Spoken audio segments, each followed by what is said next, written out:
Hey guys, this is Mara here with Junk Removal Money. I created this YouTube channel to teach people how to start and grow their junk removal business from the ground up. And in this video, I want to cover something that is very similar to junk removal, which is the dumpster rental industry. I've never talked about dumpster rentals on this channel before. I think now is the time to do that because I've noticed that there's a lot of interest in people wanting to start a dumpster rental business or kind of incorporate it into their junk removal business. And so I'm going to give you my thoughts on the pros and cons of doing this, as well as my experience with it. Because before getting out of this space completely, because as you know, all I do now is marketing and help people grow these businesses, I did try dumpster rentals and I did both of them. So I'm going to give you first my rundown on what happened when I tried it, as well as my thoughts on the entire industry and where I think it's going. All right, so here is my experience with dumpster rentals. I'm going to start from the beginning, so this kind of might get long. But basically, the way that I did this was 2 years into junk removal, I decided to experiment with dumpster rentals. And the way that I experiment with things is I don't go out and buy a bunch of dumpsters and then try to get work afterwards. That's not how I see things. I need to be making money. Now, I need to be getting calls before I go and invest in equipment. And some people do it backwards, and that's fine if they want to do it that way. But I decided to test, right? So I wanted to see if I could get dumpster rental calls in my city and if it was a smart investment to make. So what I did was I added dumpster rentals to my existing website. And in the first month, I don't think I received any calls. Second month, I received one call, and I was like, "Well, this is kind of going slow. This isn't what I want, right? Like, am I doing something wrong? What's happening here?" So then I tried a different approach. I created a whole new website with its own brand and entity, right? The first month was still slow. I think I got one or two calls, and then it was around month two where I started to see an increase in calls. I started getting one call, two calls a week, and then month three, it started to grow into several calls a day, right? By month 4 and 5, I was getting 10 calls a day minimum. So 3 months into it, what I ended up doing was what a lot of you guys end up doing, which is getting like a second dump trailer. I was like, well, what if I just get another dump trailer and I start renting out the dump trailer, right? It would benefit me because now I have a second piece of equipment that I can use for junk removal if I get really busy, and I could rent it out when it's not being used.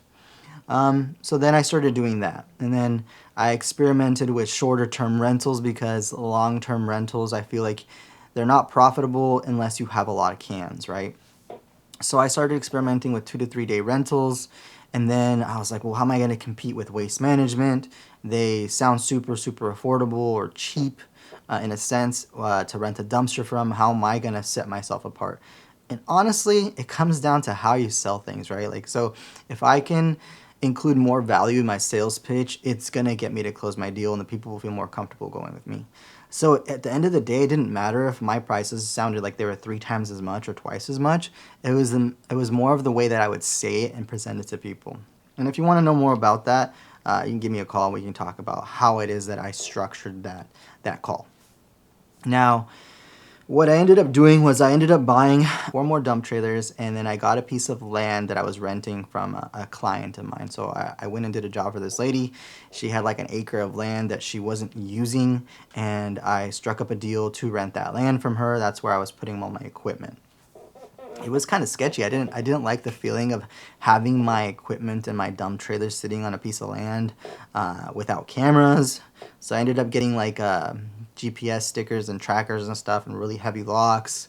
I always kind of felt like, what if somebody stole this thing? It's like a $10,000 trailer. It was always on the back of my mind, right? But basically, I was running the business and I was getting calls, and I started to quickly notice that this business was very scalable for 2 reasons. One was you only needed one driver per setup, right? So when you do junk removal, most of the time you need 2 guys per truck to go out and do work. You can get away with doing it yourself, but it puts you in an awkward position because this person is paying you money to come pick stuff up. And what if you show up and they're like, well, you need me to also help you carry it to the truck? Like, I don't know. I just never liked that. So even on days like when I started that I felt like, I was going to break even at the end of the day, I always paid for a helper. I didn't want to put that customer in that position of, hey, you need to help me and you need to pay me. So that's just my thought on that. So what I liked about dumpster rentals was that it only took one guy to go out and deliver dumpsters. It's fairly simple and it's profitable because you can, with two guys, you can do twice as much work. And if you price things correctly, you're always going to make money. There was only one time that I broke even on a dumpster, and that was because somebody didn't follow the rules, which goes into contracts. Always have a contract. Always be very specific on what it is that you pick up, and if there are any fees associated with them putting something in there that's not supposed to be in there, as well as something that goes, like overflow and stuff like that. But I personally really, really like the dumpster rental industry. One thing that I noticed was that I never received the same phone call. Let's say if somebody called for junk removal, I never received that same phone call for dumpster rentals. I feel like there are two types of people in this world. The people that will call a dumpster rental company because that's just what they know and that's what they prefer. Or that's just what comes to mind whenever they need to clean out their garage or do a project, right? And then there's the type of people that are like, hey, I know about junk removal. I just want it done for me. I don't want to think about it, and I want it done quickly. Boom, call a junk removal company. So what happened was, let's say I'm getting X amount of calls for junk removal. Now I have twice as many calls for dumpster rentals. So in combination, I've doubled my call volume and doubled my revenue. So that is the great part about it, is they're not even close to the same business, but they're kind of in the same industry. But you're just going to double your calls when you create a junk removal and dumpster rental business, kind of separate from each other, but also together, I guess. I don't know if that makes sense or not. And the other really good thing about starting a dumpster rental business is, let's say you're in a market where there's 100 junk removal companies, right?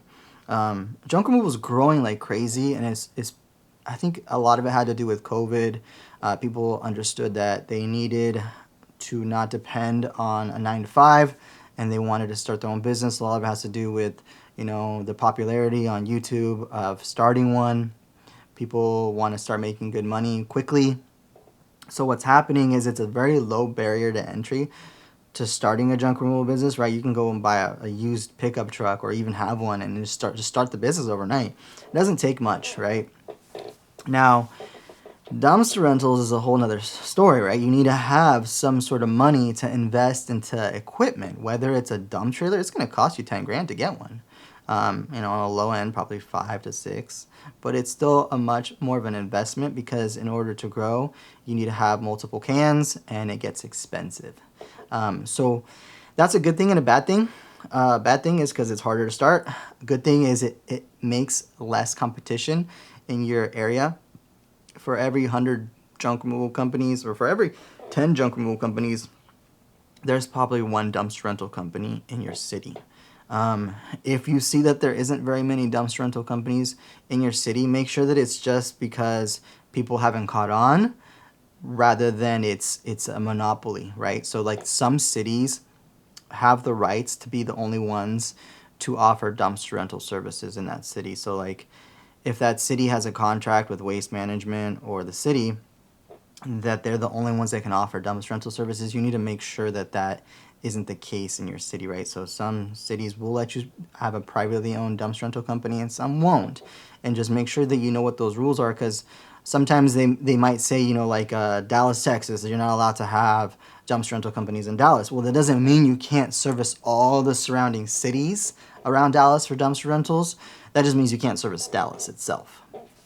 So make sure you do your research. I don't know what the laws are for every single city and state, but that is kind of my overall thoughts on dumpster rental businesses. I think that they're really, really great to start in combination with your junk removal business. There's more upfront cost, but overall they're easier to scale. There's less competition, which means if you decide to run Google ads for dumpster rental businesses, they will work better than junk removal ads as well as SEO.